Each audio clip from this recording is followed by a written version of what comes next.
tous et bienvenue dans cette nouvelle vidéo YouTube.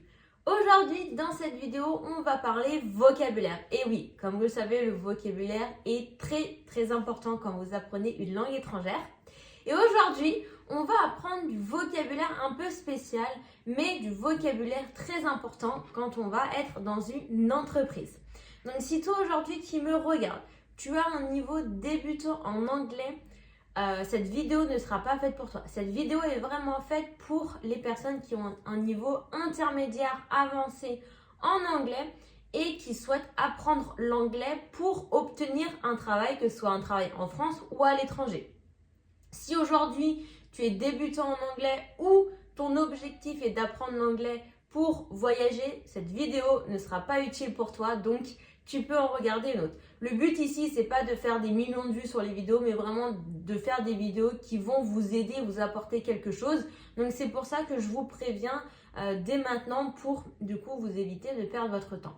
Donc je le rappelle, cette vidéo est faite pour les personnes ayant un niveau intermédiaire avancé en anglais et qui ont pour objectif d'obtenir un travail, que ce soit en France ou à l'étranger, grâce à l'anglais. Parce que oui, aujourd'hui, dans cette vidéo, on va apprendre 8 mots de vocabulaire que vous allez pouvoir utiliser en entreprise pour un petit peu impressionner vos collègues ou vos collaborateurs. Donc si toi aussi, bien, tu veux savoir c'est quoi ces 8 mots de vocabulaire, si toi aussi tu veux enrichir ton vocabulaire, cette vidéo est faite pour toi. Alors assis-toi confortablement, prends bien un cahier, un stylo pour noter tous les mots de vocabulaire et c'est parti!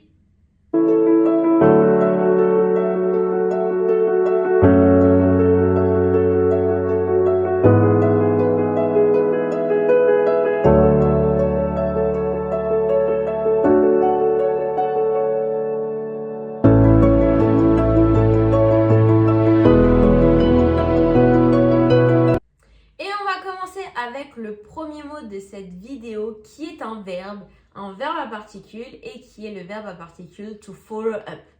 Petit rappel de ce qu'est un verbe à particule, en anglais a phrasal verb, ce sont des verbes qui sont suivis d'une préposition ou d'un adverbe, donc ce qu'on appelle la particule.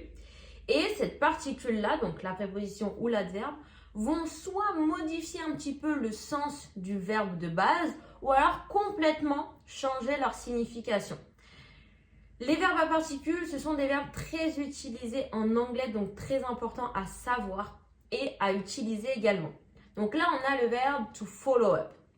On a le verbe de base qui est follow. Donc follow en français qu'on va traduire par suivre. Normalement, celui-là, tout le monde connaît.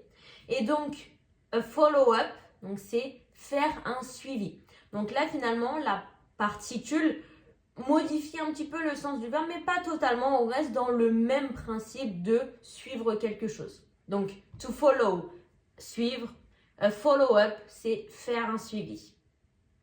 Donc, ce verbe-là est un verbe très utilisé parce que quand on commence quelque chose dans une entreprise, il faut toujours faire un suivi. Donc, on peut te poser des questions. Qu'en est-il? Est-ce que tu as fait le suivi? Ou toi-même dire j'ai fait le suivi de ce mail. Et voilà.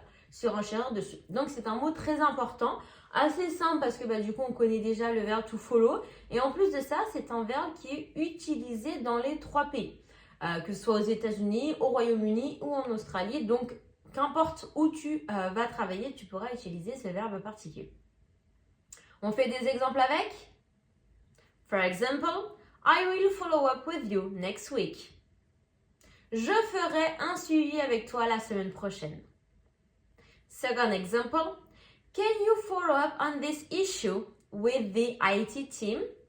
Peux-tu faire un suivi de ce problème avec l'équipe informatique? Dans cette phrase, on a un autre mot qui est très intéressant, c'est issue. Issue qui est un problème. Donc, a problem existe in English, mais ce n'est pas un mot qu'on va utiliser dans un milieu d'entreprise. Donc, il est mieux d'utiliser le mot issue. Issue, un problème. Donc là, vous avez 2 mots à noter. Follow-up, faire un suivi. Et issue, un problème. On continue maintenant avec le mot numéro 2 qui est to touch base or to catch up. Donc ici, on a deux mots qui veulent dire la même chose, qu'on va traduire en français par faire un point rapide. Mais du coup, comme on en a deux, ça veut dire qu'ils ne sont pas utilisés au même endroit. To touch base, celui-là, il va être plus utilisé aux États-Unis. Et to catch up, on va l'utiliser au Royaume-Uni et en Australie.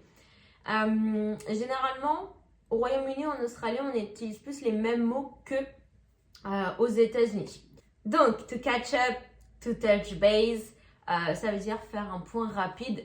Ça ne change pas du tout en rien la signification. C'est juste que du coup, ils ne sont pas utilisés au même endroit. Et voilà. Donc, on fait quelques exemples avec. Si par exemple, je dis let's touch base tomorrow morning. Faisons un rapide point demain matin. Donc là, let's touch base. Faisons un rapide point. Second example, can we catch up after the presentation? Est-ce qu'on peut faire un point rapide après la présentation? Donc là, du coup, je vous ai donné deux exemples avec les deux mots. Donc voilà, utilisés vraiment de la même façon, mais pas au même endroit. Donc, note bien les mots de vocabulaire qui t'intéressent. Pas besoin de noter tous les mots, je le répète à chaque fois, mais pas besoin de tout noter. Note vraiment ceux qui t'intéressent en fonction de l'anglais que tu veux apprendre. Donc ici, on a to catch up qui est aussi un verbe à particules. Donc on a to catch qui est le verbe attraper. To catch up qui veut dire faire un point. On continue maintenant avec le mot numéro 3 qui est le mot to escalate. So it's a verb, c'est un verbe et ce verbe-là est utilisé dans les 3 pays. Maintenant, ce verbe-là, on va le traduire par faire remonter quelque chose ou alors en fait tout simplement passer un problème à un niveau supérieur. Ok, donc plus simplement, on peut le traduire par faire remonter quelque chose, mais c'est dans le sens, du coup, remonter quelque chose à un niveau supérieur.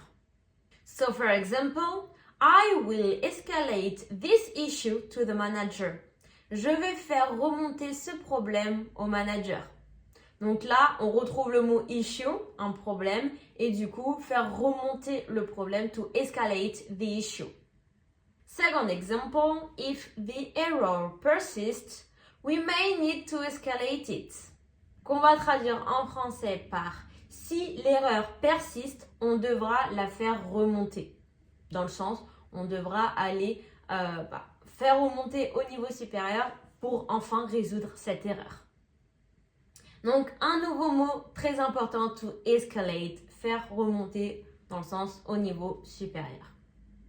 Maintenant, le numéro 4, c'est le verbe to align. Donc celui-là, pareil, il est utilisé dans les 3 pays. Et on va le traduire en français par s'aligner ou alors se mettre d'accord. So for example, let's align with the final version before sending it. Mettons-nous d'accord avec la dernière version avant de l'envoyer. Second example, we need to align our objectives. Nous devons aligner nos objectifs. Donc là, j'ai bien traduit to align par se mettre d'accord et aligner. Donc là, il a 2 significations. On continue maintenant avec le mot numéro 5 qui est benchmark. Ça, je pense que c'est un mot que vous connaissez déjà ou que vous avez déjà entendu parce qu'on l'utilise énormément. Et c'est un mot aussi qui est utilisé dans les 3 pays. A benchmark, on va le traduire en français par un point de comparaison. Donc, quand on veut comparer plusieurs choses, on va utiliser a benchmark. So, for example, we need to benchmark our prices against competitors. Nous devons comparer nos prix à ceux des concurrents. Second example, this performance sets a benchmark. Cette performance crée une nouvelle comparaison. So, benchmark, un point de comparaison. On continue maintenant avec le numéro 6, qui est scope. Donc celui-là, pareil, il est utilisé dans les 3 pays. On va le traduire en français par une portée d'un projet ou alors un périmètre. So, for example, Let's define the scope before starting. Définissons la portée du projet avant de commencer. Second example, the project scope has changed. Le périmètre du projet a changé. Donc là, j'ai traduit scope par la portée de quelque chose, donc d'un projet par exemple, ou alors le périmètre d'un projet. D'accord? Donc vous avez deux significations ici. D'accord? La portée d'un projet, donc pour voir du coup quelle portée peut avoir votre projet, ou alors le périmètre du projet. Donc là, scope, périmètre ou la portée.